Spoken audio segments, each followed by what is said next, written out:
Bonsoir, frères et sœurs en Christ.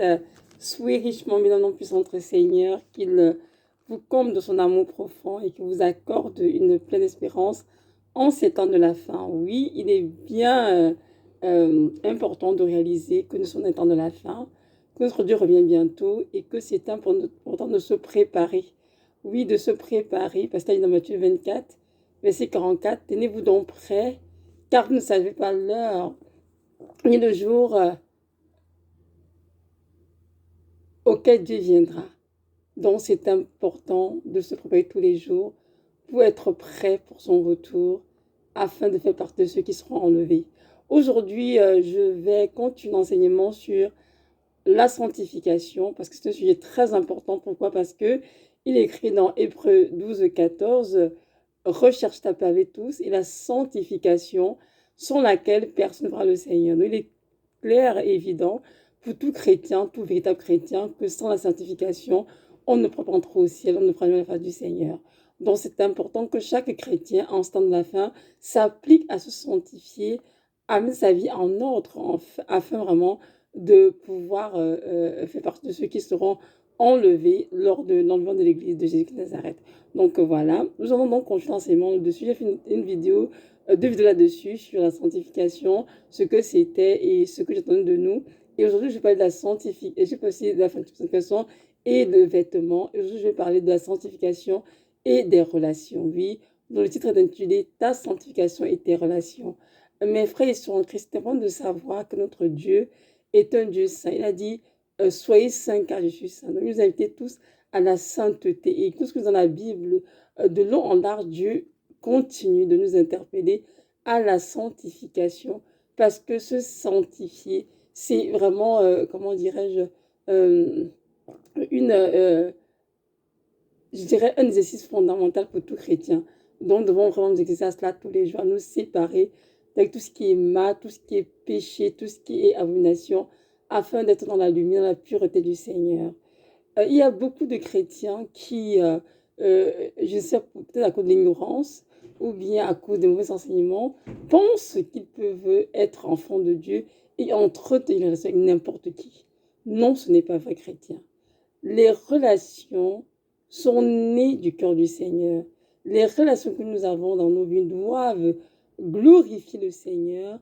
Pourquoi? Parce que notre Dieu nous a appelés dans la sainteté, dans la lumière de Christ. Donc, si nous sommes en relation avec des personnes qui sont dans les ténèbres ou bien qui pratiquent les ténèbres consciemment, nous sommes en train de pécher contre le Seigneur. Il est bien vrai que nous ne pouvons pas dire qu'on peut être en relation avec les gens de ce monde, les païens, c'est sûr. Nous devons être en relation avec eux afin justement de prier pour qu'ils puissent entendre le bien de Christ. Mais jusque-là, nous devons toujours prier pour que Dieu dirige nos relations. On ne peut être en relation avec n'importe qui. Non, ça ne se peut pas. Un enfant de Dieu doit savoir que Dieu a un mot à dire sur ses relations. Nous devons donc prier pour connaître l'identité spirituelle, l'état d'âme des personnes qu'il fréquente. C'est très important parce qu'il y a des choses tellement cachées dans les vies que si Dieu ne révèle pas, on ne saurait pas. Donc ça prend la prière afin que Dieu révèle les choses cachées que nous ne connaissons pas. Il a dit dans Jérémie 30, verset 3, invoque-moi et je te répondrai. Je te révélerai des choses cachées que tu ne connais pas.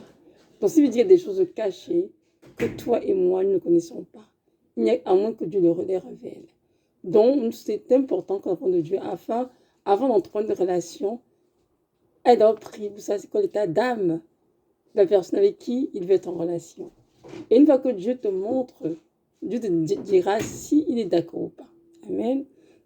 Avant de continuer dans la parole, un petit texte, hein, vraiment, dans 2 Corinthiens 6, je faisais 14 justement, où le Seigneur nous exhorte à ne pas nous mettre sur le joug avec les infidèles. On dit ici, dans 2 Corinthiens, je dirais 14 jusqu'à 18. Donc ça dit ceci.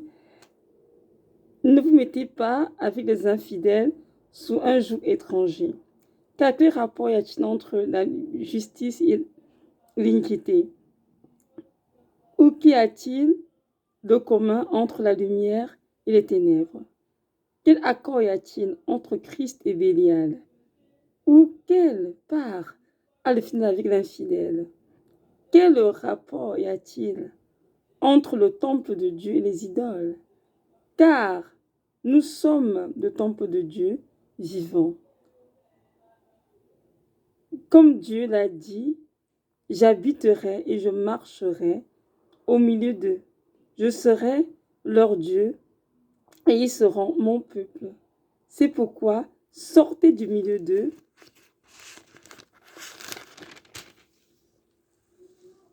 et séparez-vous, dit le Seigneur.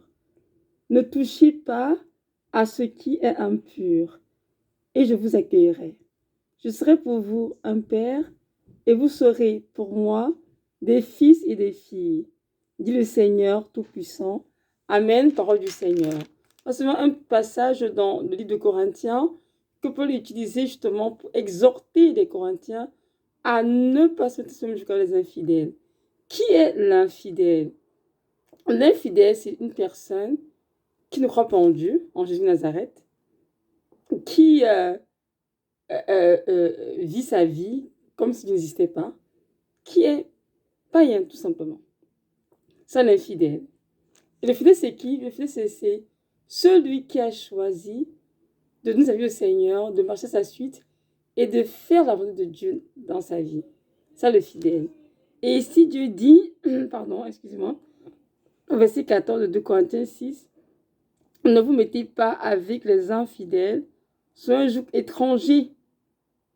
Amen. Parce que ici, le mot de joug, ici, comprenez bien, il s'agit d'une alliance. Lorsqu'il y a une relation entre deux personnes, une amitié, ou bien même un mariage entre deux personnes qui se marient, un homme et une femme, une alliance forcément qui est faite. Et cette alliance devient comme un joug qui relie deux personnes. Alors, ici, le joug étranger, donc c'est un joug qui est étranger au Seigneur, qui ordre sa volonté. Pourquoi? Parce que l'infidèle est soit païen, soit il sert un dieu, je ne sais pas moi, une idole, un dieu étranger. Donc en te mettant en relation avec l'infidèle, tu te mets forcément sur un joug étranger, qui est bien sûr contre du Seigneur. Parce que Dieu nous exhorte à être en relation avec les chrétiens. Parce que si tu restes avec des non-chrétiens, que vas-tu faire avec eux? De quoi devez-vous parler? De quoi allez-vous parler dans vos discussions? Puisque leur Dieu n'est pas ton Dieu. Amen. On continue, donc ici 14, étranger, on dit, car quel rapport y a-t-il entre la justice et l'iniquité? Ou qu'y a-t-il de commun entre la lumière et les ténèbres? Amen. Nous devons savoir, mes frères et sœurs en Christ, que toute personne dans ce monde qui n'est pas soumise à Christ, qui n'est pas de sa vie au Seigneur, est forcément sous les ténèbres. Parce que c'est la parole que le monde appartient au prince de ce monde. Le prince de ce monde, c'est qui? C'est Satan, bien sûr. Et Satan représente quoi? Des ténèbres. Donc, tous ceux qui ne croient pas en Jésus de Nazareth sont forcément, malgré eux, sous les ténèbres. C'est ça la vérité, en fait. Donc, si un enfant de Dieu entre en relation étroite avec une personne du monde, un infidèle, l'enfant de Dieu est en train de se faire ce joug étranger. Ça, Dieu demande ici, quel rapport y a-t-il entre la lumière et les ténèbres? Entre la justice et l'iniquité, parce que l'infidèle est sous l'iniquité, que l'enfant de Dieu est justifié. Et qu'y a-t-il de commun entre la lumière et les ténèbres? Il n'y a absolument rien. Jésus-Christ est la lumière du monde. Et Satan représente les ténèbres. Donc il n'y a aucun rapport, il n'y en aura jamais aucun entre Satan et le Seigneur. Aussi simple que ça. Verset 15. Quel accord y a-t-il entre Christ et Bélial? Amen. Qui est Bélial? Bélial, c'est Satan, bien sûr. C'est notre nom pour dire diable. Donc Bélial, ici, c'est le diable. Quel accord y a-t-il entre Christ et Bélial? Aucun, bien sûr. Il n'y a aucun rapport entre Jésus et Satan. Et quel rapport, non, pardon, quelle part a le fidèle avec l'infidèle? Quelle part as-tu avec l'infidèle, enfant de Dieu? Parce que tu sers le Dieu Tout-Puissant, avec Nazareth. Alors que l'infidèle et que tu traînes, tu manges, tu vas danser, tu fais des activités, tu te confies, est sous l'emprise des ténèbres. Donc, il n'y a aucune part entre toi, enfant de Dieu, et les ténèbres. Amen. Verset 16. Quel rapport y a-t-il entre le temple de Dieu et les idoles? Amen. 1 Corinthiens 6 va nous dire que nous sommes le temple du Saint-Esprit. Ils ont été rachetés à un grand prix. Donc, il est important que nous puissions glorifier notre contre-esprit qui appartient au Seigneur. S'ils vont dire quoi? Nous devons être conscients que nous transportons dans ces vases de terre la gloire, un trésor qui est Christ. Ils ne vont pas être en communion avec n'importe qui, parce que aussi être en relation, c'est être en communion avec ces personnes. On mange avec ces personnes, on entretient avec ces personnes des conversations, on échange des affaires, on fait des activités ensemble, etc., etc. Donc, si on demande ici, toi qui es temple de Dieu, qu'est-ce que tu fais avec les idoles? Parce que ceux qui sont face au Christ sont forcément sous l'idolâtrie, qu'ils veulent ou pas. C'est simple que ça. C'est ça la vérité. Mais quand on dit, oh, je suis athée, je ne crois en rien. Non. Il n'y a pas de zone grise. C'est soit tu es sous Christ, soit tu n'es pas. Et tous ceux qui sont sous Jésus-Christ sont dans la lumière. Et tous ceux qui ne sont pas qui sont sans Christ ou qui sont d'autres idoles sont forcément sous les ténèbres. Amen. Donc, il est très clair et d'une évidence incontestable qu'il n'y a aucun rapport entre le temple de Dieu et les idoles. Car nous sommes le temple de Dieu vivant, comme Dieu l'a dit. C'est Dieu qui l'a dit. J'habiterai et je marcherai au milieu d'eux. Je serai leur Dieu et ils seront mon peuple. Notre Dieu est notre papa. Nous nous apportons pour la vie. Donc, il est impossible que nous soyons enfants de Dieu, que nous entretenons des relations avec les gens du monde, au point de dire, oh, c'est mon meilleur ami, c'est mon meilleur ami, je ne sais pas trop. Vous savez, ça peut être difficile à comprendre ce que je suis en train d'enseigner, mais la vérité, c'est que nous pouvons avoir des relations avec, dans ce moment, des relations, comment dire, des relations légères. Mais tu peux me dire en tant qu'enfant de Dieu que ta meilleure amie est une païenne. Que ta meilleure amie est une femme qui sert Satan, non. C'est impossible. Ta meilleure amie doit être un enfant de Dieu, qui croit au même Dieu que toi. Un enfant de Dieu avec qui tu es en communion, parce que l'Esprit de Dieu est en vous deux. Vous êtes communion ensemble et glorifiez par vos vies. Amen. Donc, nous devons faire attention et ne surtout pas rater le ciel à cause des relations. Nous devons prier pour nos relations et nous assurer que nos relations dans lesquelles nous sommes reflètent le Seigneur. Moi, avant, j'avais tellement d'amis. Même quand j'étais au Cameroun, je me souviens, ma mère disait toujours, Evelyne a trop d'amis, oh mon roi. Elle a trop d'amis, Seigneur. Comment est-ce possible qu'un petit enfant peut avoir autant d'amis? Et quand j'avais l'étranger pour étudier, oh, toujours beaucoup d'amis. J'avais des amis de toutes des couleurs possibles, de toutes les races. Et le Seigneur, avec le temps, il m'a déconnecté de toutes les relations qui ne glorifiaient pas. Et attention, si j'en avais rien fait, elle n'avait rien fait de mauvais du tout. Parce que Dieu lui dit, non, t'as vu telle, elle sert tel Dieu. T'as vu telle, elle se présente devant telle chose, chaque fois chose. Evelyne, tu ne peux pas être en relation intime, étroite avec quelqu'un qui ne me connaît pas. Il y a des relations que j'avais, des relations, on va dire, très, très légères, d'école de travail. Dieu dit, non, garde ces relations et prie pour que ces gens puissent entendre ma lumière. Mais ce n'est pas des relations étroites, des relations profondes, on est tout le temps ensemble. Non, non. Le Seigneur dit non à cela. Il est vrai dans le monde. Mais nous sommes partis du monde, d'une de la parole. Dans Jean, lorsqu'il a pris, il a dit que Père, je ne peux pas les ôter du monde, mais de les préserver du mal. Amen. Donc, nous vivons dans ce monde, mais nous sanctifier quand même pareil. Et ce que je dis dans cette vidéo, c'est que nous devons prier pour chercher la face de Dieu avant d'entrer en relation. Car Dieu seul connaît l'état d'âme des personnes que nous fréquentons, que nous voulons fréquenter. Il est ceux qui est le mieux placé pour nous dire exactement si c'est cette relation que nous voulons soit tisser, soit entretenir, le glorifie. Parce que notre Dieu a horreur du mal, c'est qui dans la parole. S'ils sont trop purs pour voir le mal. Et nous, relation doivent glorifier le Seigneur. On verra que là où deux ou trois sont ensemble dans mon nom, je suis au milieu d'eux. Alors toi, quand tu es ensemble avec ton ami ou avec, je sais pas moi, ton voisin ou bien ton collègue, et tu dis, tu fais devant cette personne, au nom de quel Dieu assemblé réunissez-vous? Quel Dieu règne sur vous? Bonne question à laquelle il faut répondre. Parce que si toi, tu sais le Seigneur, et que cet ami, par exemple, c'est Bouddha, ou bien une autre idole, que faisons ensemble tous les deux? C'est le temps, mes frères et sœurs, excusez-moi, c'est le temps, mes frères et sœurs, de faire le ménage dans vos relations. Vous assurez une place dans vos vies qui attriste le Saint-Esprit de Dieu qui est en vous. Parce que notre Dieu nous appelle à la sainteté. Et ce, dans tous les domaines de nos vies. Il n'y a pas un domaine où le Seigneur a dit, fais ce que tu veux de ce domaine, non. Dans chaque de notre vie, on voit son empreinte, l'empreinte de la sanctification. Et donc, d'en prier pour demander au Seigneur vraiment de nous parler, de se révéler à nous. Donc, notre Dieu est là, disponible pour nous aider. Donc, on continue le petit texte dans 2 Corinthiens 6. Donc, ici, il a dit au verset 17, « C'est pourquoi sortez du milieu d'eux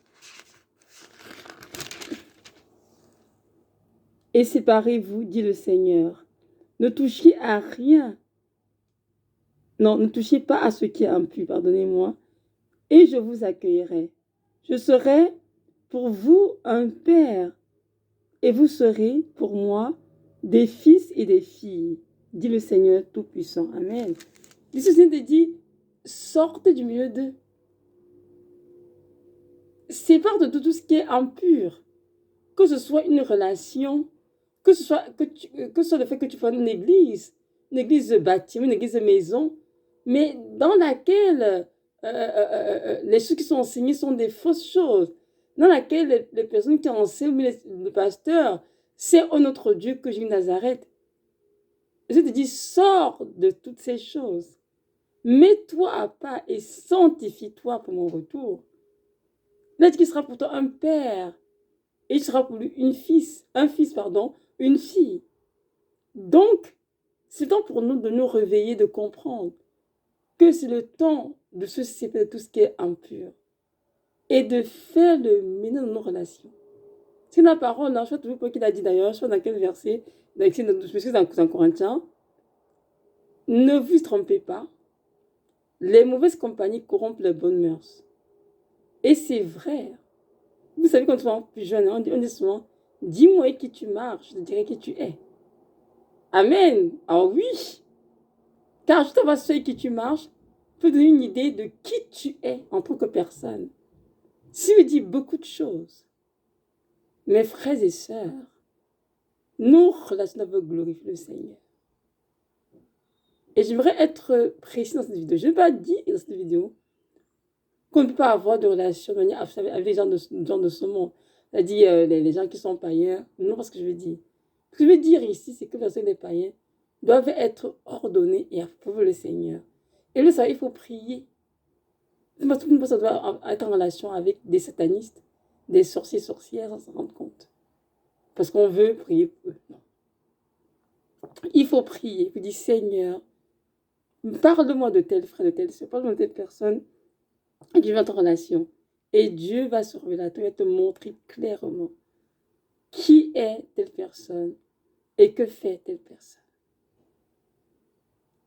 Il y a une amie que j'ai rencontrée quand j'avais ici, qui pour moi aimait le Seigneur. Elle était consacrée, elle était vraiment sur du Seigneur. Moi, je m'appelle une sœur vraiment, oh mon Dieu, qui était pieuse. J'admirais pour sa foi, pour sa douceur, son humilité, etc. Et le temps est passé, j'ai demandé qu'elle changeait, mais je ne comprends pas pourquoi elle changeait autant. Et je disais dans mon cœur, Seigneur, qu'est-ce que c'est que cette sœur? C'est pas mon mari, on me disait, mais non, tu exagères, c'est juste que, ben, avec du temps, je sentais dans mon cœur que je t'ai cassé avec elle, mais quoi, je ne sais trop. Le temps est passé. Et là, j'ai continué de prier pour savoir ce qui se passe avec elle. C'est comme ce que Dieu m'a révélé. La sœur ne savait pas le Seigneur. C'était une sirène des eaux. Ce qu'elle était.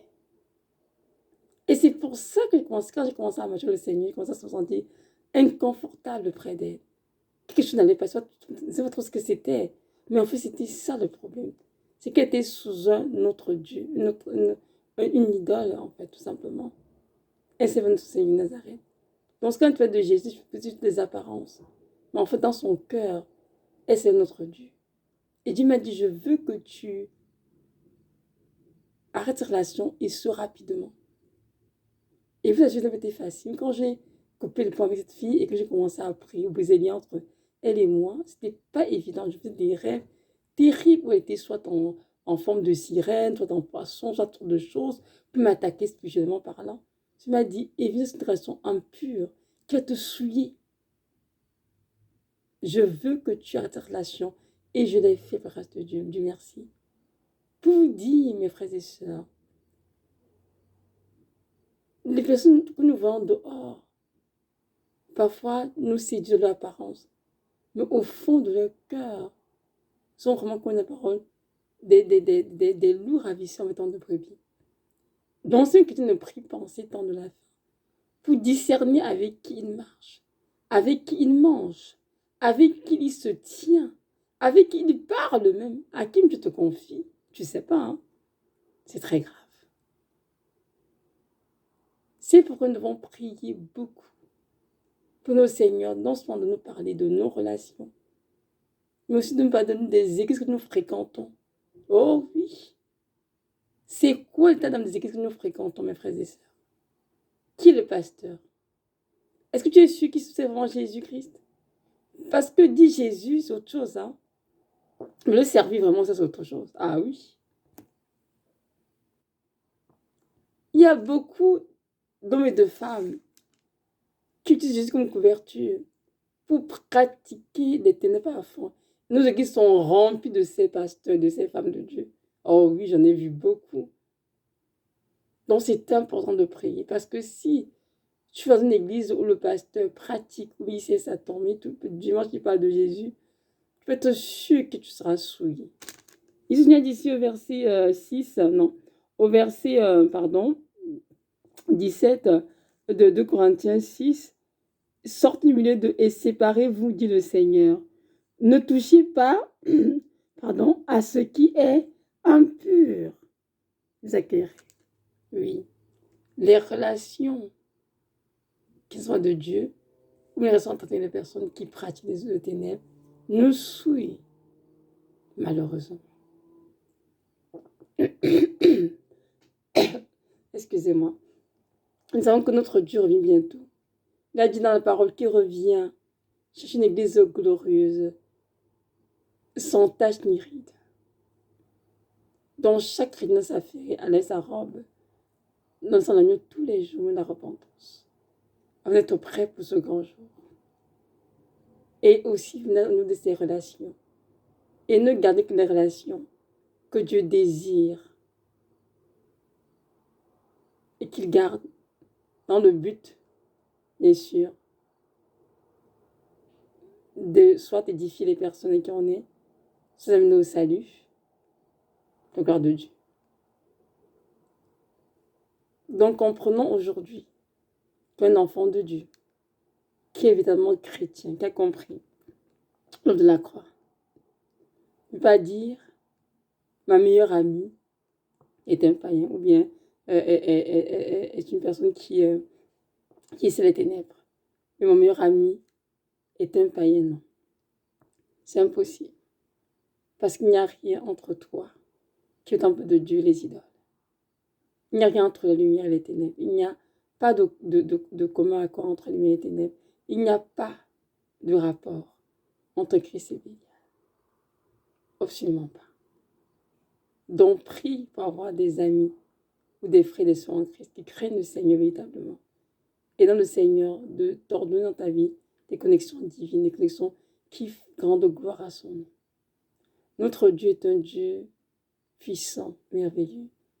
Il est assis sur son trône, il voit toute la terre avec tous les habitants qui ils sont et il est attentif à tout le cœur, à toutes les actions. Il n'y a personne qui est aussi mieux placé que le Seigneur pour te diriger et pour te donner la grâce d'avoir des relations que puissants. Nous pouvons être en relation avec des personnes païennes que Dieu a choisies, mais des relations, comment dirais-je, qui sont stratégiques dans le but vraiment de prier, afin que ces personnes vraiment viennent à Christ. Dieu nous exhorte vraiment à entrer une relation avec des chrétiens, de s'édifier bien sûr, mais aussi de prier bien sûr pour que les âmes soient gagnées. Si les âmes sont loin de nous, on ne peut pas les gagner, c'est impossible. Nous sommes en relation avec ces personnes que le Seigneur, mais en étant très sage et en faisant beaucoup de discernement bien sûr, pour ne pas se laisser souiller ou toucher aux choses qui sont impures en effet. Nous prions, l'Esprit de Dieu est avec nous, il nous dirigera dans toutes choses et les vies ne sont pas pareilles, les parcours ne sont pas pareils, dont chacun a sa vie, chacun a son parcours, chacun a sa destinée. Et Dieu est celui qui conduit nos pas, qui nous protège et qui ordonne dans nos vies tout ce qui a se passer. Donc, soyons vraiment promis dans la prière chez sa face et à nous soumettre totalement à sa sainte volonté. Donc voilà, je m'arrête aujourd'hui pour ça, pour cette vidéo et je vais continuer dans une prochaine vidéo toujours sur la sanctification et que ma prière c'est que Dieu vous garde, que Dieu vous protège et que Dieu nous demande cette grâce de comprendre ce que l'Esprit dit aux églises. Shalom.